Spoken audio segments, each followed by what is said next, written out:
Olá, eu sou Rogério Borges, engenheiro civil e sanitarista e sou o seu professor no curso de Introdução ao Saneamento Básico.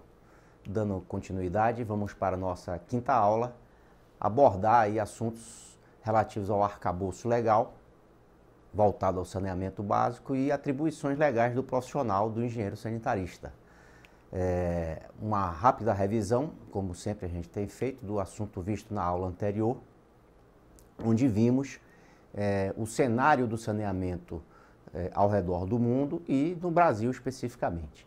Vimos que no mundo, um percentual da população mundial tem acesso aos serviços de saneamento básico, no mínimo, o mínimo que tem acesso ao serviço de saneamento básico, com a média mundial de 68%. 68% da população ao redor do mundo tem acesso ao mínimo de serviços de saneamento básico. Foi o que a gente viu no cenário mundial.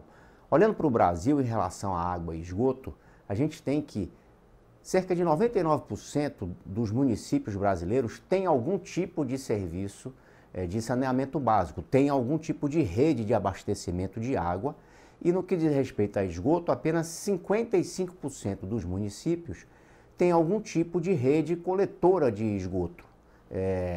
Você percebe aí no mapa relativo à água que poucos pontos azuis são aqueles municípios que não têm esse serviço, então a população é abastecida de maneira alternativa, carro-pipa, chafariz, enfim. E a parte amarela mais clara no mapa de esgoto são municípios que não têm os serviços de rede coletora de esgoto. Mas um ponto importante que a gente viu na aula passada foi que, apesar de ter municípios com rede de água e municípios com rede de esgoto, a gente viu que, no que diz respeito à água, nem todos os domicílios estão ligados à rede de água. Ou seja, apesar de ter o serviço, a população não está ligada, ela não é usuária. E no que diz respeito a esgoto, apesar de ter o serviço de rede coletora, nem todos têm tratamento. Cerca de 28% do esgoto sanitário do país não é tratado.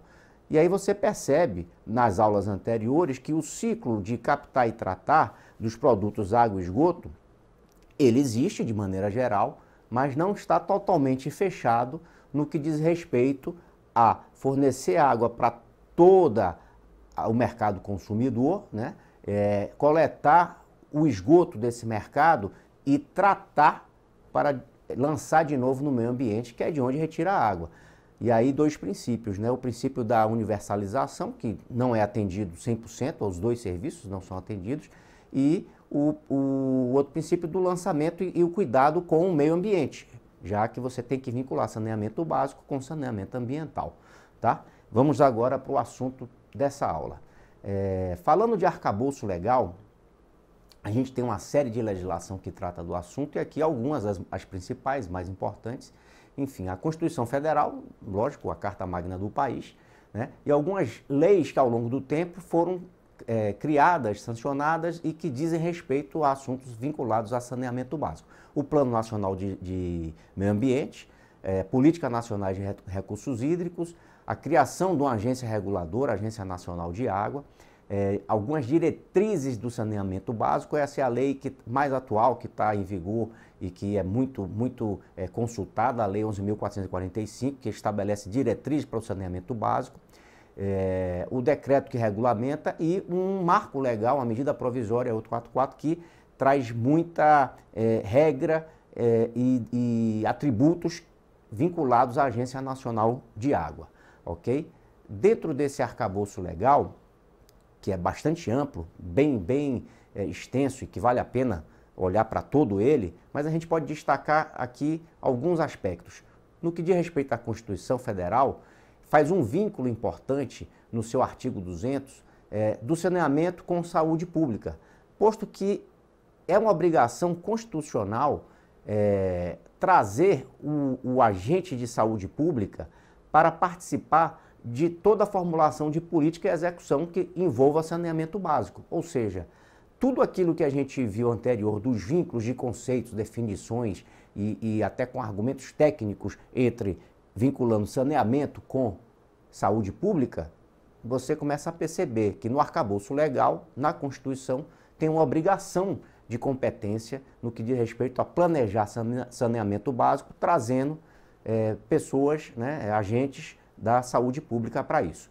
E no que diz respeito à lei que trata do saneamento básico, do saneamento específico, que é a Lei 11.445, que ela dispõe sobre diretrizes no saneamento básico, cabe destacar aqui algumas coisas. O artigo 2º estabelece princípios para a prestação de serviço de saneamento básico. Entre eles, a universalização de acesso, que o que vimos na aula passada, os cenários revelam que não é universalizado, não está 100% atendida a população, nem no aspecto de água, nem no aspecto de esgoto. Tá? E aqui a gente vale ressaltar que estamos falando aqui com foco em água e esgoto, mas saneamento básico diz respeito também à drenagem urbana, resíduos sólidos, tratamento e controle de doenças, vetores, ok? E outro aspecto também que traz nessa lei 11.445 é o vínculo, mais uma vez, do saneamento com a saúde, posto que as ações de saneamento elas devem ser realizadas de forma adequada à saúde pública, ou seja, além de ser uma competência exposta na Constituição, também é uma obrigação da lei específica que trata sobre o assunto. E mais adiante, nessa própria lei, você tem um artigo que trata do vínculo do uso dos recursos hídricos, né, com uma autorização para isso. Ou seja, você não pode pura e simplesmente utilizar o recurso hídrico a bel prazer, da maneira que você bem desejar. Existem regras para isso, tá? E isso tudo está no arcabouço legal. Muito bem. Naquilo que diz respeito à atribuição do profissional, aí nós temos algumas leis que tratam sobre o assunto. Desde 1933, quando foi regulamentado o exercício das profissões de engenheiros, arquitetos e agrimensor, enfim, no caso o engenheiro sanitarista, o engenheiro sanitarista deriva da engenharia civil e mais recentemente, em 66, teve a regulamentação desse exercício profissional através de uma lei e o CONFEA, que é o Conselho Federal de Engenharia e Agronomia, ele discrimina as atividades que o profissional de engenharia pode exercer, tá? Então tem resoluções do CONFEA que tratam sobre esse assunto especificamente, ok? Naquilo que diz respeito ao engenheiro civil, o CONFEA estabelece competências e aí a gente destaca o seguinte, que atribuição, pode ser atividade do engenheiro civil, desenvolver estudos, projetos, dirigir obra, fiscalizar, enfim, construir obras. E aí ele destaca obras de captação de abastecimento de água ou obras de drenagem, irrigação ou obras vinculadas ao saneamento urbano e rural. Aqui a gente não vê neste elenco algo mais detalhado e mais específico, nem muito claro em relação ao esgoto. Essa é a parte de engenharia civil.